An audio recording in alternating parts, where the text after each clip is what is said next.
Okay. That is tasty. Wait, did we just say the same thing? Yes, man.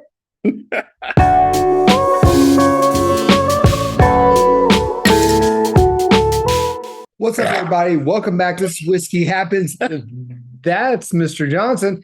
This is Mr. Martin. That is. And we're doing a double blind tonight.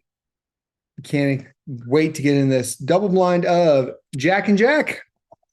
10-year versus the 12-year. No one can see that because... well, we try. But 10-year, 12-year, very excited to get into this. I was excited to just be able to get both. Our buddy John got me the 12-year, and then randomly in Mississippi, I walked in and there was the 10-year just sitting on the shelf. Both of them at MSRP. Yeah. Fortunate accident. I'm very excited for this because I was in Kentucky, or we were in Kentucky. Yep. You left a little bit earlier than I did. But once I found the 12-year, I absolutely fell in love with it and thought it was so much superior to the 10-year. So it's going to be interesting to see if that holds true today. Should we try the Whiskey Happens, Glenn? Let's do it.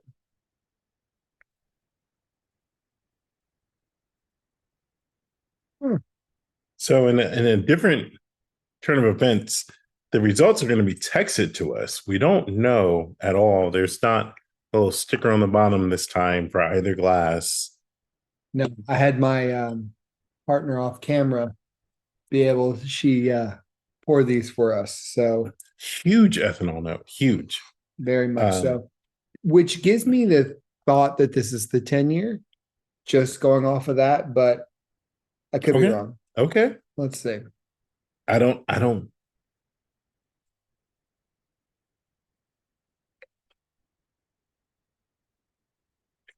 Now, see, it makes me smile. And then when I had the 12-year, it made me smile.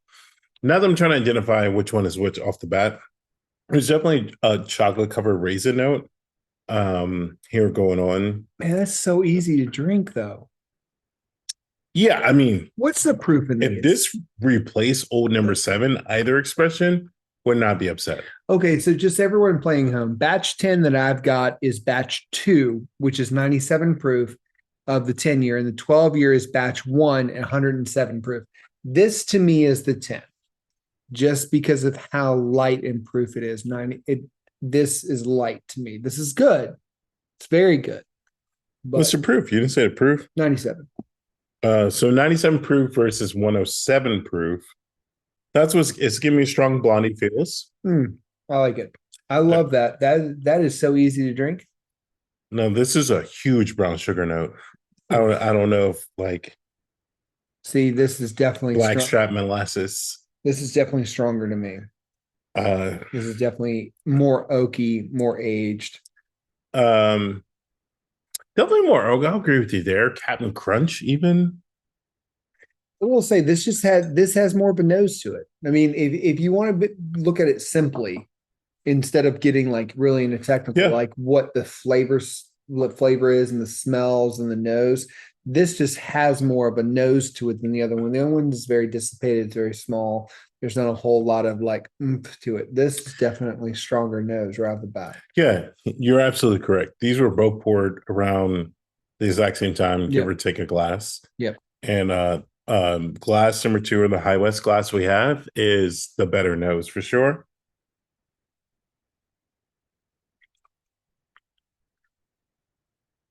It's oakier. It tastes like a little bit more. I think this is Jack 10.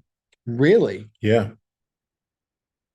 Yeah. Now, see, that would be super surprising if that's the case, because to me, you want to know why? Why? It's because like I instantly get peanut off that one. Okay. And this one I did not. It's subtle. There's subtle peanut here. It's cleaner.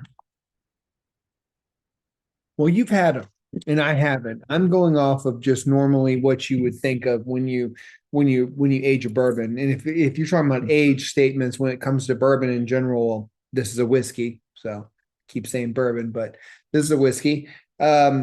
Normally you get a more oaky, more, leathery type flavor the longer the age is, smoky, that type of thing. And that's what I'm getting with the High West.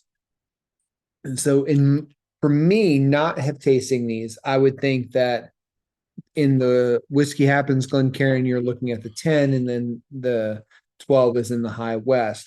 Let me see if my Yeah. partner in crime has sent me the text. I'm gonna have to. Because I really feel as though like this is so peanutty that if like the extra time on it relates it, Jack Daniels 10 would be where you should stop. If I am wrong. I'm texting some. Oh, I'm I thought you had the results. No, I wish I did. I'm texting to see if I can get the results, because if I'm not, I'm gonna be like the old game show. I'm gonna phone a friend and be like, "Hey, which one's which?" You guys are seeing this. Well, you're seeing this not live, but this is actually live. What we're waiting for, the results. Oh, and here we It might go. be cut out. Here we go. Here we go. What do you think? What do you think? Who do you think was right?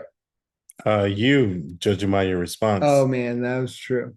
That's so true. Oh. So 12 years in High the West. High West, and the 10 years in the Whiskey Happens Glencairn.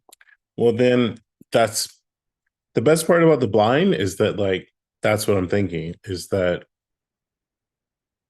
it's good I had the blind because I thought 12 was the best, but like it's so peanutty.